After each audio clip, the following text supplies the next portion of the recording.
I'm Logan Crawford, and right now on Spotlight, we're diving into a wonderful book. It is called Cobjay's Summer Holiday and How Not to Catch a Squirrel. It's written by a terrific author. Her name is Anne-Marie Mugwe. And this delightful story follows the adventures of a 7-year-old on his summer holiday in London with his Nana, embarking on a whimsical journey to escape his Nana's unusual grass juice concoction. Through a blend of humor and childhood ingenuity, his antics not only aim to dodge his leafy greens, but also teach him a lesson or two about family, adventures, and the art of not catching a squirrel. We're delighted to have this very talented author join us here today on Spotlight. We thank our team at Prime 7 Media for helping us put her in the spotlight today. And we ask viewers like you to support writers like her by subscribing to our channel and by purchasing her delightful book. The links are below this interview. Anne-Marie, great to see you here today on Spotlight. Nice to see you too, and thanks for inviting me. My pleasure. This is such a great story. It's very imaginative. It's very inventive. Was there real life inspiration behind it? I think the only inspiration is I used to make up stories for young children. And then when I told them the stories, they were so amused and they really enjoyed them that eventually I decided, oh, why not just write a book, that includes some of these stories so that I can share it with a much, much wider young audience. Sounds great. Well, we're glad you did because it is a terrific book. Why don't you give us the overview or tell us what the book Cobjay's Summer Holiday and How Not to Catch a Squirrel is all about? Well, Cobjay is a 7-year-old who lives in the English countryside. But during his summer holidays, he does go to London to visit his Nana, and he really enjoys it because he likes going to the museums and to the London Zoo and all the other, there's so many tourist attractions in London. So this summertime, him and his dad come to London to visit his Nana. But after a couple of days in London, his Nana starts to give him grass juice every morning. And well, just to keep him very healthy, but he doesn't like it. Right. So he comes up with some ideas on, what he can do so that he doesn't have to drink the grass juice anymore. Because when he refused to drink it, his Nana would tell him, okay, if you don't drink the grass juice, you're not allowed to watch your favorite programs on the telly. You can't play games on the computer and so on, giving him other restrictions. So he wasn't happy with that. So he came up with ideas that would make his Nana stop giving him the grass juice. For example, he colored his hair green and told his Nana, you see, my hair is turning green because I'm drinking all this grass juice. But yeah, he tried different ways to try and convince her that she has to stop giving him the grass juice, but he didn't succeed. Well, it's a great story.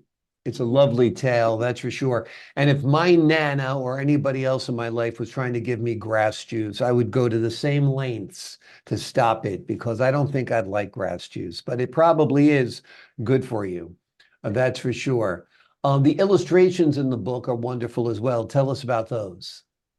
Oh, those were done by John Farrelly. Yes, and he's very good. He was very good at preparing the illustrations. So Of course, I basically, gave him, you would give instructions on what you'd wanted to see? yes, I'd let him know exactly what I wanted to be. And then, he'd do a draft, I'd look at it, and then we'd change it in whichever way. But yeah, he was good at producing Wonderful. the Well, it came illustrations. out terrific. What was it like writing the story? Is this your first time writing a children's book? Yes, it was my very first time.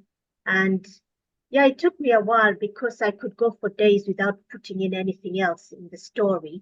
And then every now and again, I'd come up with an idea. Oh, yes, let me include this in the story. So I'd continue.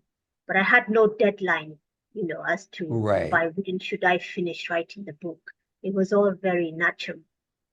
Is there a lesson or a moral that you would like children to learn from the book? I would just like them to get entertained and also to think about healthy eating Yeah. and how not to catch a squirrel. Exactly. Yeah. Exactly. I think those are great goals for sure. And tell us a little bit about setting the story in London. This is an area in the countryside, actually. This is an area you know well, right? Oh, London. Yeah. Oh, yes, I'm very familiar with London. Yeah. So that's why Yeah, you set the story there. Yeah, yeah. absolutely. Absolutely. And are you working on anything new right now? If I do publish a book, the next one would be about recipes for healthy vegan smoothies. Okay. I've been doing them for years, so I can just put them all together and include them in a book. Sounds good. So you're really into this grass juice and healthy eating lifestyle, right?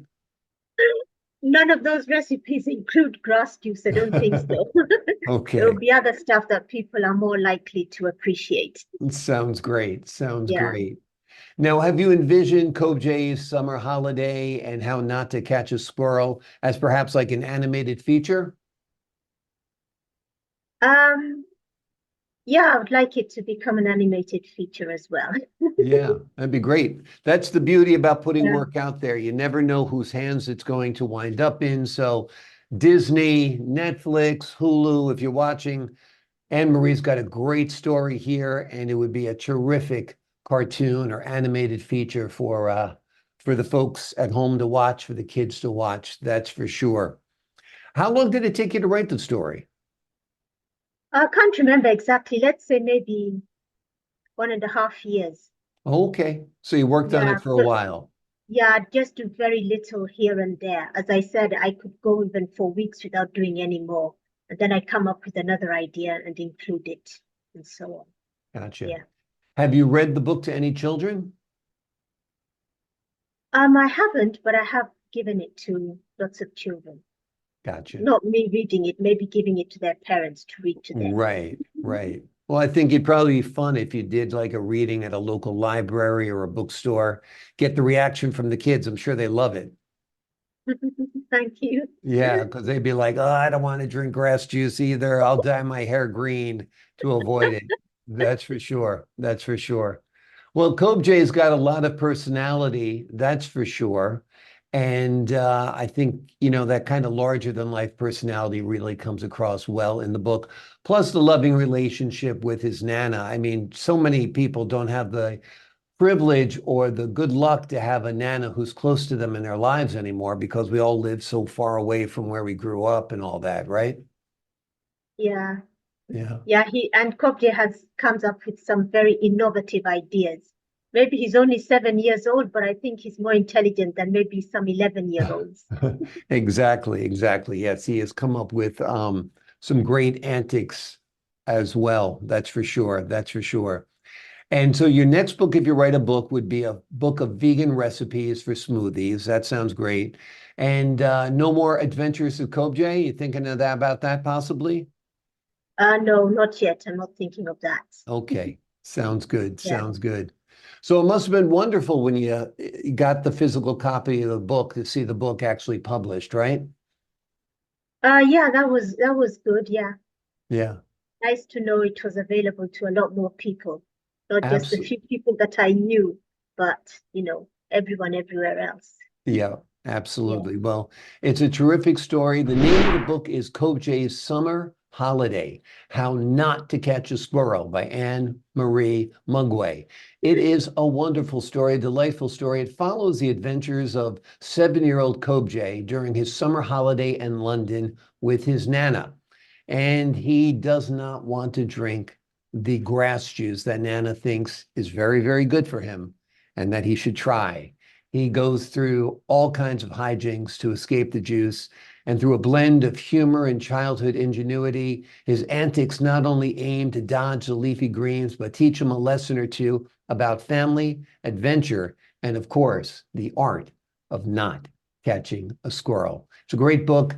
Again, Hollywood, this would be a great story to turn into a cartoon or an animated feature. Let's get that done. All right, Anne-Marie, thank you so much for joining us here today on Spotlight. And thank you very much as well. It was my pleasure. Thanks.